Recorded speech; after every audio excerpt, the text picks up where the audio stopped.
This is rocking and rumbling and believing. And there to dream, Roma. Big goal, Roma back in this time. Daniele De Rossi. Within one! Within one!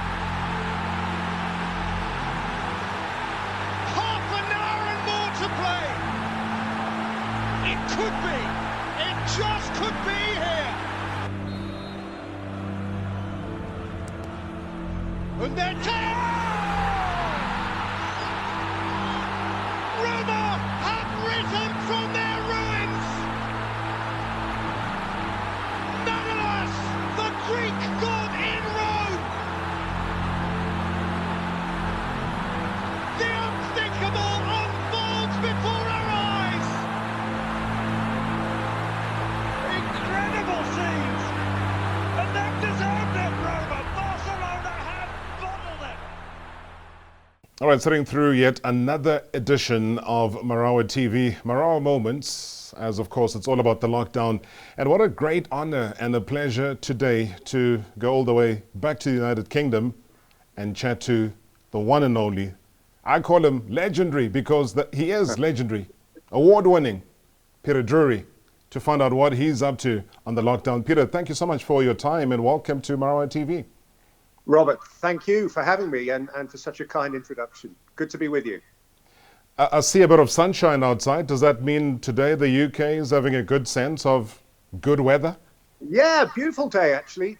It's almost cruel that we've been having fairly rare period of sunshine and pleasant spring weather at a time when nobody's allowed to go outside and enjoy it. You know, it's kind of bittersweet, but it's a lovely view outside of the window today. Our county championship cricket season should have begun this week, and it's a shame to see the blue sky and no cricketers running around. It is. I was going to say to you, Peter, it must feel very surreal, and I know that Jim Beglin did tweet last week, in fact. I mean, it went crazy. Everybody has been missing the voice, has been missing the football, and when he did, everyone went crazy. You were the top trend on Twitter, because that football essence is not there. What has this period allowed you to do, just when you reflect back on the football, reflect on what you personally do? Well, it's allowed me to see that there is more to life than football, I guess. And I don't want to say that, Robert, and paint myself out to be some sort of saintly figure who has a great view of the world or whatever. But we've been forced into this predicament.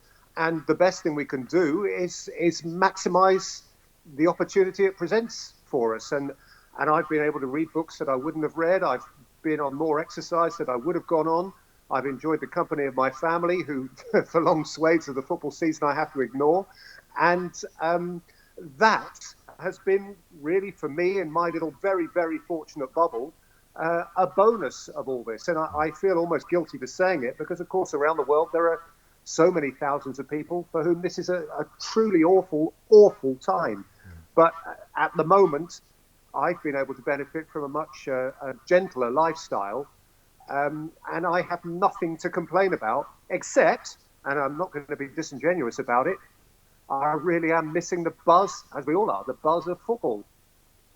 And the buzz of football is exactly that, because I've tried to speak to so many decision makers, so many pundits, so many people that are involved in the game, Peter, to try and establish what they think football will be like post. Whenever post will be, all of this has died down, settled down, and we try and establish a sense of normality again. I don't know if you've tried to go through it. How would football change from what we know it to be? Well, this is the great imponderable. It would take somebody with psychic brilliance to work through all of this and establish really where we're going to end up. I think undoubtedly it's going to be a different normal, certainly to begin with. You know, it's going to be a gradual build back up to the frenzied mass participation event sport that football, certainly in this country and most of the way around the world, was prior to COVID-19. And the longer lasting impact of this, who knows? I mean, in our country, in England, you know, there are famous clubs who are in genuine danger of going to the wall, of hitting the financial wall and never recovering from the crash, and it's impossible day by day to establish exactly which those clubs are, how many of them there might be. But the whole structure of professional football in this country could be massively damaged by this. The extent to which that damage hits, none of us really can guess. It'll depend on, I suppose, government help. It will depend on how much the big money clubs of our country, the big league of our country, the Premier League, is prepared to help out elsewhere. There are so many self-interests, so many personal agendas. It's mind-blowing. It's mind-blowing. The simple question of when we start and how we start again in the very short term is big enough. But the questions that go beyond that are almost too much to take on board. Yeah, and I mean, you're a former accountant. You're probably an accountant for the rest of your life. You can never be a former anything that you specialized in. It could be a numbers game. It could be so many different things, though, Peter. When you look at how your journey has kind of unfolded, where that could have been your life, not the life of a stadium, not the life of stats and your preparation that you go through so meticulously, it could have been a different world. But you are where you are now. I mean, do you ever reflect back and think what could have been versus where you are? I suppose we all do, don't we, in our lives? We all wonder. We all have sliding doors moments where if it had gone the other way, life could have been entirely different. I try not to think about it too much because I'm aware of how immensely lucky I am. And therefore, to consider the alternative is to ponder, I suppose, on a less attractive outcome. But that's the extent of it for me. The ball has bounced kindly for me. I've had a few, fortunate deflections along the way. And here I am, having been fortunate enough to spend quite a few years watching football for a living. And that is fantastic. I don't like to blow my own trumpet, in fact, quite the opposite. But I think I probably have been better at shouting footballers' names than I would have been at being an accountant. and I know you hate blowing your own horn, Peter, but in the bigger scheme of things, and I'm talking on behalf of so many different people that we engage with, that we see on social media, and who have a genuine love and affection for the work that you do. And I know you've said countless times that it's not about the person who's commentating, it's about the football. That's what people switch on the game to do. But what I found in December, and I'm going to take you back, obviously it's a bit of an emotional journey for you. I switched on social media and I saw Peter Drury was trending. And I thought, oh my goodness, something has happened. And then obviously you go through the trends and I found that you were not on air and people were now worried about your whereabouts. Why aren't you on air consecutively week after week? And obviously that's the time when your now late mom was not well and you had to be taken off air. That gives you an indication though, Peter, in terms of the love that people have is when they notice your absence. Yeah, well, listen, Rob, that is, of course, that is lovely. It's really uplifting. And I can be nothing but grateful for that. And genuinely, I am grateful for that. It's perhaps a shortcoming in me that I find it, though, sometimes, and I mean this in the kindest possible way, I find it overwhelming, which is part of the reason, or a large part of the reason, why I tend to avoid social media and Twitter and so on, because however nice it can be, or on occasion, however critical it can be, I find that the numbers and the extent of it too much for my fragile mindset. And I really don't want that to come over as ungrateful. I really don't. I was then, because people told me about it, and I still am now really touched by the care for me in December, and indeed the response to the little film I did with my friend Jim Beglin the other day. But I'm always happy. I'm always happiest when all of it's gone quiet again. That's my favourite time, when I think, oh, it's not about me anymore. I like to hide away. So it's great when it's lovely. Please don't get me wrong. It's great. And I appreciate every message that was out there. But I'm happiest when it's me shouting about someone else. And once again, my deepest condolences, though, Peter, in terms of mom and eventually what happened. Um, as a family person, that would have taken and given you a different dimension again of loss of life versus where you are work-wise and just the focus. Maybe you want to touch on that briefly. Yeah, well, funnily enough, these last few weeks have made me reflect on it because my dear mother died at the age of 89, a month or so before this pandemic began to strike the world, and there are people losing their elderly relatives now who are not in a position, as I gladly was, to hold their hand as they're dying, and are not being able to give them the funeral with the family around them that they deserve, the send-off that they would have wanted, the great coming togethers that families have. And we had a wonderful family gathering around my mother's funeral.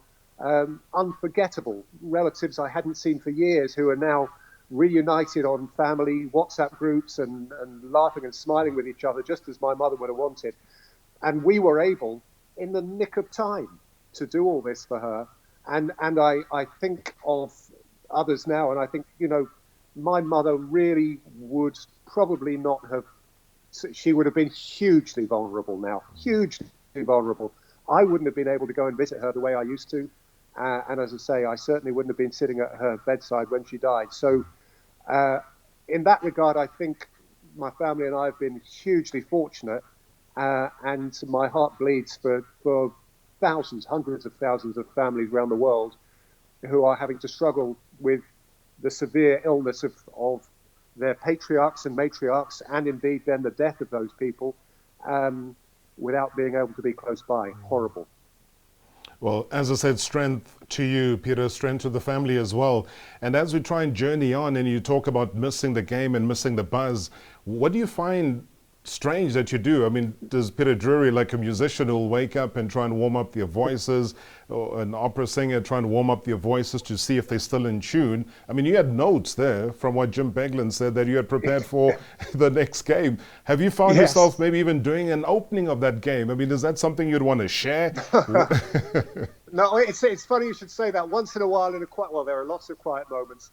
I think, gosh, what will we say the day it comes back? And I haven't got an answer to that because I think it's difficult to prejudge what the mood or the tone will be that day. Football, I think, is going to have to be very careful not to be too self-regarding when it comes back.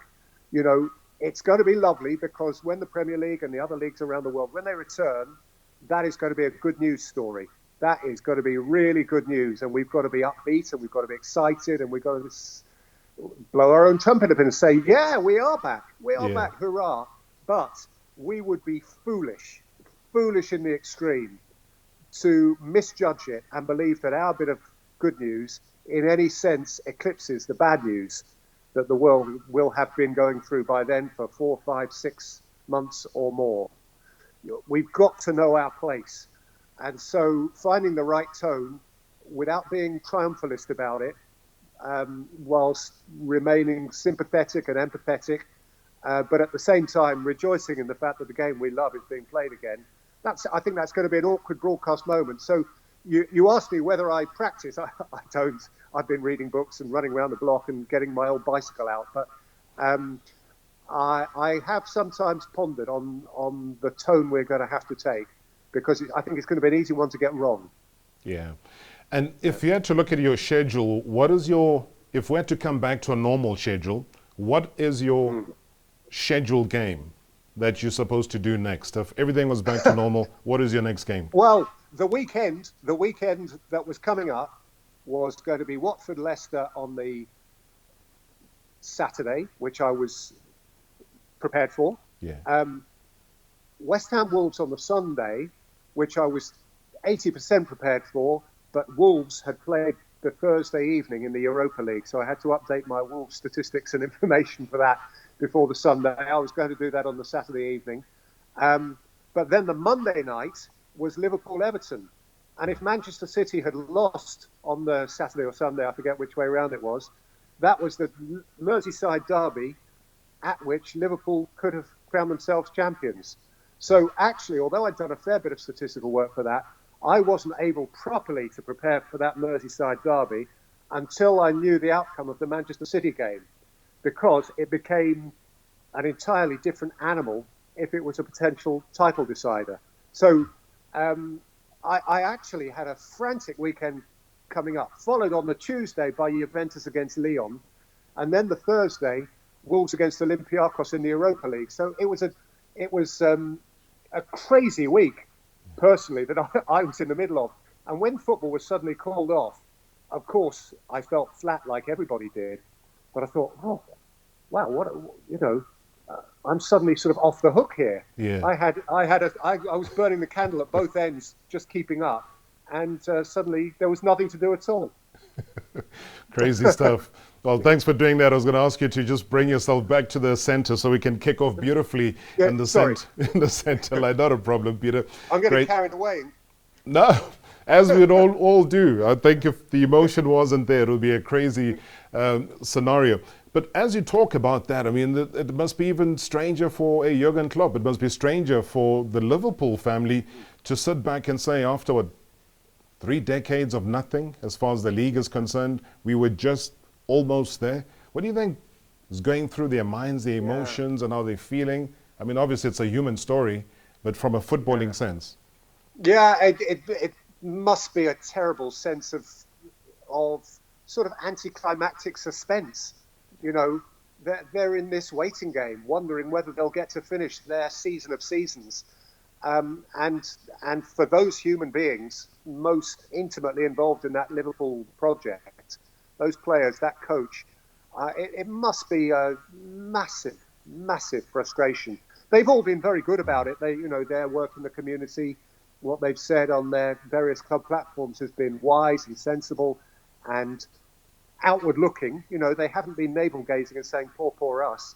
They've done some great things at Liverpool, but within the group, they must be thinking, surely this isn't going to happen. And I must say, it is my opinion, and only my opinion, that if we never kick a ball again this season, I believe Liverpool should be crowned champions. I don't think that's a particularly controversial opinion. They clearly were going to be champions. But I've said that to a couple of Liverpool supporters, and they've said, yeah, but we don't want that. We don't want that, because call us champions now, it's almost patronising. It's incomplete. History will always have an asterisk against us, saying Liverpool won the incomplete season. Actually, they didn't cross the line. We just decided to call them champions. Their rivals, I mean, we all know banter, even in these serious times, occurs. Their rivals would forever say, no, you didn't win it. Yeah. And I hope for their sake that we find a way of getting them across the line. Whether we do or not, well, only time will tell. The one thing that John Barnes, actually coincidentally a former Liverpool man himself, said is that we should look at trying to finish a season as opposed to trying to get ahead of ourselves and look at what's going to happen next, because it's not just about Liverpool, it's about the relegation fight, it's about the promotion. So it's a whole sequence of things. So even if the season were to finish maybe in September or next year, but at least finish it in the way it's supposed to. Yeah, I mean, there are lots of theories around that, and I certainly wouldn't presume to argue with John Barnes. He's one of the greatest who ever played the game. But the essential argument is between whether finishing this season, whenever that may be, outweighs the need to get back into the regular rhythm of football's diary. Right. So if John is right, and say we finish the football season in October, that means we start another football season in November. And that's going to take several cycles to sort of get us back to where we began. And it's a very, very valid argument, because why wouldn't you finish one season before starting another one? Why write off a season which is 75, 80% of the way through just to begin another one? I take his point. I think from a sporting point of view, his is the most compelling point. But we also have to understand that sport is an industry and a business, and it has logistics. And those logistics may demand that we have to put a line through one to start the other. And I'm too cowardly to say which argument I think wins. Well, not too cowardly. I just don't know. I just don't know. And I think this is the problem. None of us really knows. Incidentally, I don't know if you've heard this theory, and it's a good one, given that we have a winter World Cup in 2022, the Qatar World Cup. There is a theory going around that says, actually, we could get into a new short-term cycle which accommodates the natural break in the season or between seasons in December to fit the 2022 World Cup, and then go back, as it were, to the old normal after that. So, yeah, we could finish this season at the end of November, stop and start again in January, and then that becomes the template around the next couple of seasons, which accommodates a World Cup in December. Just a thought, but it's another potential idea. No, it is refreshing. I mean, I was listening to every word you were saying as you go through all of that. It makes sense, though, because I'm sure the leadership of FIFA are also looking for options. They're trying to look for something that is workable, that can work throughout all the federations and associations around the world, and accommodating a World Cup as well. So, I mean, I wouldn't want to be Gianni Infantino right now, because he's got one hell of a leadership role to play. I've got to say, I know they're well paid. I know they expect to be scrutinised. I know that they're there for a reason. They have to be leaders and lead. It is their job. But not just in football, not just in sport in general, but in terms of global leadership at the moment, all politics aside, I feel great sympathy for leaders in general, because there are people, no matter who they are, whether you agree with them, disagree with them, hate them or love them, there are people who have been thrown into a position that they simply can't understand and were not prepared for. This is utterly unprecedented. And all over the world, people are shouldering blame for their response to something that they couldn't have known. It's a really tough time to be in charge. I know what I'd do. I'd curl up and hide under the bed.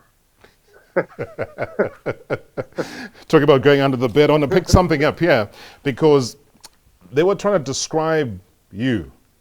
I think it was Amrin who was describing this. And I thought it's quite accurate.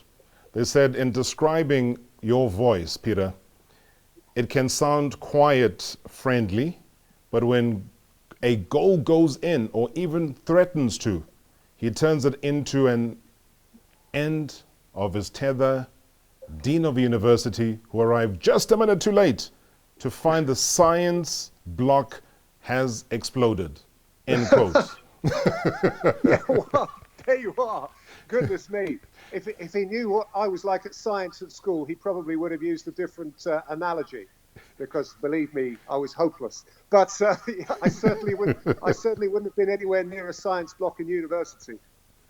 But I love it.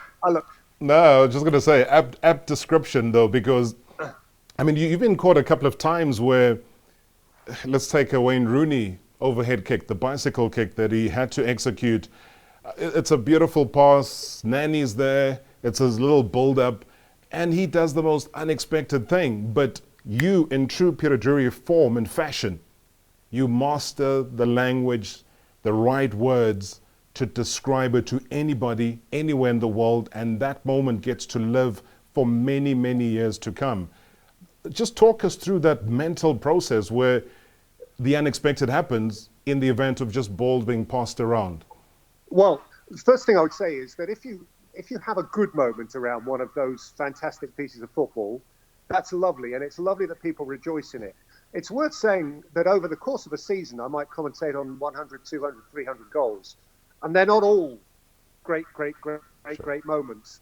You know, it's nice when people remember the great moments. And if someone scores a great goal, then it's nice to be able to accompany it with words that hopefully reflect the magnitude of that moment.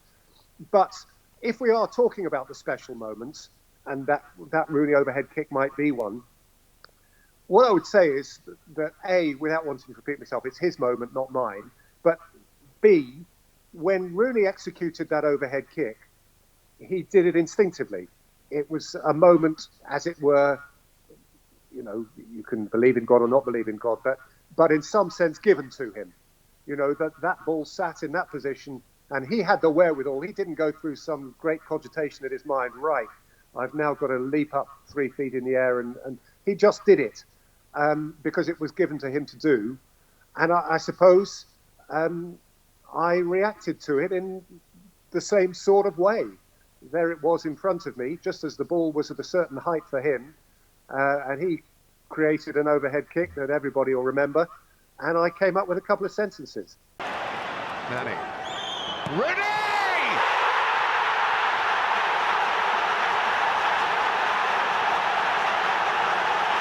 It defies description. How about sensational? How about superb? Do you remember those sentences? No, not really. No, I mean, I can remember a sort of vague blur. I can remember the celebration. Yeah. But no, I can't remember specifically what I said. No. And you find that, though, because I think that almost helps to dispel the notion of scripted commentary, because, and again, it's part of your genius, Peter, where you make a moment like that seem like you knew it was going to happen, and nobody knows in football what's going to happen, but you're able to weave, the wordsmith in you is able to do that, and it happens instinctively. And like you say, you probably don't remember what you said then, but in that time and in that moment, it was able to work itself through. I mean, when you look back, how important is that, and how truly gifted do you think you are sometimes when you reflect back on those moments? Well, I'll take you back to what I said a few moments ago, Robert, and that is that it doesn't happen in every game. I'm not being overly modest here. I really am not. I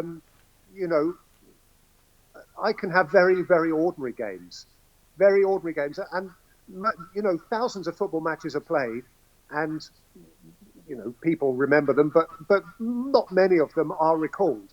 Yeah. And so, there are plenty of games that I've done that you couldn't recall because nothing particularly happened in them, or, and this is just as likely, I had a relatively pedestrian performance. But it's nice that you can have a few moments to punctuate your career that people do recall. It's funny because I often think this about the great players.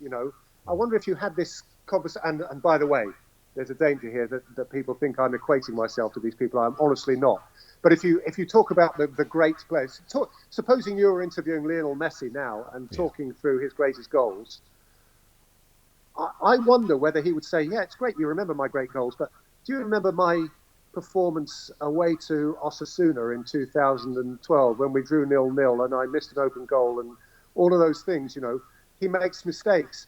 And he really, is arguably the greatest that ever played the game or whatever. George Best, the great legend of George Best, who I never got to see play. And we see showreels of his brilliant, brilliant moments in black and white and in the early years of colour television and so on. But I presume George Best had some ordinary games. I presume he did. Maybe he didn't. But what I do know is that I have had plenty of ordinary games. And so I try to balance those happy moments by giving myself a pinch and saying, see whether you can cut out a few of the ordinary games.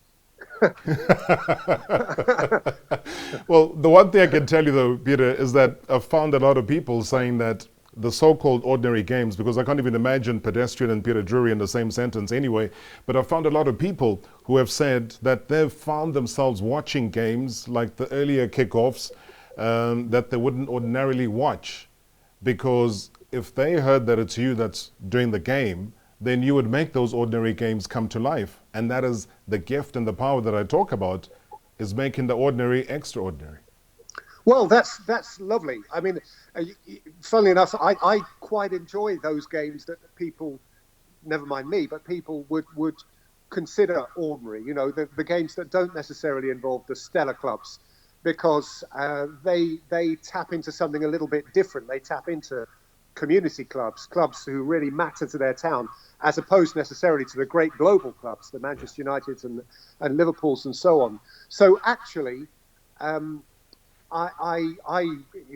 what were those two games were going to be next on my roster were Watford against Leicester and West Ham against Wolves. Those are two games which, globally speaking, probably wouldn't command massive interest in the way that Liverpool-Everton on the Monday was going to do. But I was certainly looking forward to those two games, in the first instance at least, as much as I was Liverpool-Everton, because certainly domestically in this country, I know the vibe of those clubs and how much those games matter to their people. I can't chat to somebody like yourself and just talk about Messi very glibly like that without maybe getting your insight about it, because the great commentators will tell you that they call a game and that's where the focus is. But you and I are human again, and we have to admire some of the great talents. Pep Guardiola was talking about Messi, saying he looks left and right all the time. It's almost like he's drawing a world map, trying to see where he can get into spaces. How would you describe the era that we've been privileged to live in? Mm-hmm. You've got a Messi, you've got a Ronaldo, and both of them neck and neck, whether it's Ballon d'Or awards, whether it's just football every day. Yeah, I think in the words of the famous song, we won't know what we've got till it's gone, because those two, to be playing parallel careers, they must frustrate each other, because they could have had the floor to themselves, but it's been a great narrative, hasn't it? Who's the greater, Ronaldo or Messi? What separates a great player from one of the greatest? It's hard to identify. I always think when my boys were growing up and were being coached football, you could tell the good players amongst the boys because they were the ones who could be passed to while they were being marked. A defender right up against them, still give them the ball. They can deal with it. Whereas your average, let's be honest, those of us who played football at any level, don't give me the ball now. There's a defender next to me and I won't be able to cope with it. But the great players you can pass to them, or the good players you can pass to them when they're being marked. But they're really good players. The great players, not only can you pass them when they're being marked, you can pass them when they're being marked by two men, and they play the ball without looking at it. They are always looking up. Messi is remarkable because he does these things with the football, and like a great pianist without music in front of him, just playing, he plays without looking at the ball and does crazy things with the ball. And listen, there are a few others who've done that, but in our era now, nobody quite like he has. And, Ronaldo's athleticism is extraordinary.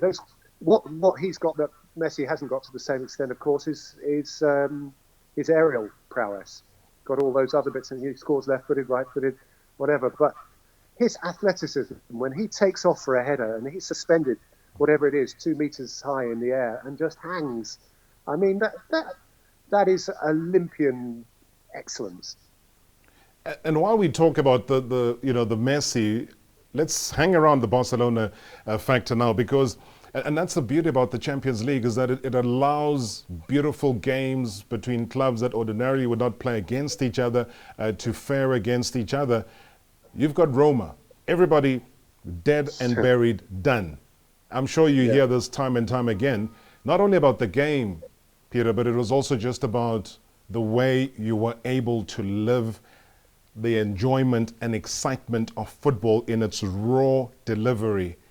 I mean, what's your take on it now that, we're sitting back, we're locked down, and you can think of some of those great turnaround moments in football that nobody really expected, and obviously the words that colored it in the end?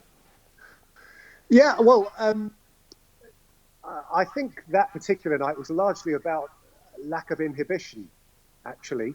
If I'm really on the sort of psychiatrist's couch now and being torn, into my deepest thoughts, I would say that night I was broadcasting to the UK. It wasn't a global audience, and Liverpool were playing Manchester City. And that night, I assumed everybody was watching Liverpool play Manchester City. As it happened, by the time the goal that decided that tie was scored, Liverpool against Manchester City was decided and everybody had turned over. But I was in a very relaxed mindset that night, thinking this is the secondary game for a UK audience. Whatever, I'll enjoy it. I was properly prepared. I was ready to do the game, but I had, like everybody, no great expectation for it. In fact, I had pretty low expectation for it because Barcelona were going to win. And so it was going to be a gentle evening. Great privilege to watch Messi strut his stuff at the Olympic Stadium, Rome. Who wouldn't want to be there? And these crazy, the planets aligned. Liverpool against Manchester City turned out to be a non-event. The UK turned channel, and then that crazy goal happened. So there you are, mindset. Perhaps if I'd been tense, perhaps if I'd felt as though everybody was watching, perhaps if I'd thought too deeply about the possibility of Roma coming back, I wouldn't have articulated it in the way I did. And what an articulation. And once again, it's one of those that we stack up in terms of the Drury archives and say, boom, you slot in there. I can't not bring you to where we are in South Africa, because that's where the world was 10 years ago. I mean, 2020, 2010, everybody was focusing on South Africa. Can they do it? Can they deliver? And they delivered. But you're there. It's the opening match, South Africa. There's Mexico. There's an expectation. My goodness, you didn't expect that there would be a football player whose name would have a beautiful rhyme taking such a beautiful shot from range, Peter. Taylor, what's he say? It's a really good ball. It's Shabalala! Goal! Bafana, Bafana! Goal for South Africa! Goal for all Africa! Jabulila! He's my favourite player, Shabalala. What's he doing now? Yeah, he was on the show a couple of weeks back. He's back here now. Yes. For the very first time, he decided to venture out of the country and play overseas. He had a season, probably not the best that he had because he spent a lot of time on the bench, but he's back. I mean, if you follow his social media, he's working out every single day. So I don't know, he's keeping it secret in terms of his next stop. I heard that he was supposed to have gone to China, but then obviously by then what happened in Wuhan was happening and COVID-19 had kicked in, so they delayed that transfer. But he's in South Africa right now. Well, he's my hero. I know we've had this conversation before on your radio show, Robert, but honestly, please, again, this is not some sort of false modesty, but whatever I said that day, forget it, because that whole day was emblematic of how sport should be. I mean, that was an idyllic day. It was an idyllic day before a ball was kicked, and that a guy out of humble beginnings in Soweto should score that goal for the world said everything you needed to know about what sport could do. You know, and to look around that stadium, and probably it is slightly idealized in my head now, but, you know, the way black and white was together that day was so important, I thought, for football, for sport, and for the world. And it is what I like to think South Africa wanted for that occasion. And almost if the World Cup had stopped then, you know, it almost would have ticked the boxes, because it had proved that we were capable of doing this together and smiling together. People say, what's your favourite game? That's my favourite game. It's football all the way. Yeah. But you would have enjoyed your stay, though, in South Africa. Outside of the football, maybe just take us through a little personal journey of... we also had, so many different people give different opinions about the cold weather. We thought it was very cold, but then for people that are freezing. Staying in the... Especially in Joburg, it's freezing. We thought we were coming to Africa for some sunshine. Wrong time, Peter. Wrong time to come. But it was it's a lovely World Cup. It was a lovely World Cup. It was so, listen, for us Europeans, it was just so interesting.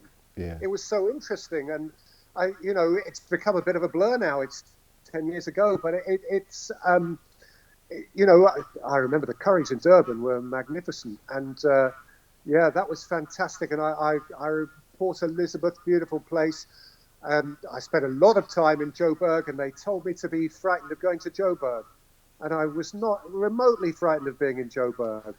You know, it was beautiful. It was beautiful, and people were so kind. One of my only regrets is that I only did one game in Cape Town, and you know, Cape Town I know is a beautiful place, and I flew in on the one night it rained in Cape Town. Oh. Commentated on Italy against Paraguay, and got on a plane in the morning and came out again afterwards. So, so didn't even get to see the mountain properly. But listen, there was you know, and I remember being, from an African point of view, you know, how important Ghana were to that competition, and the Luis Suarez handball and all of that stuff. It was great. It was great, and of course Spain were a magnificent team.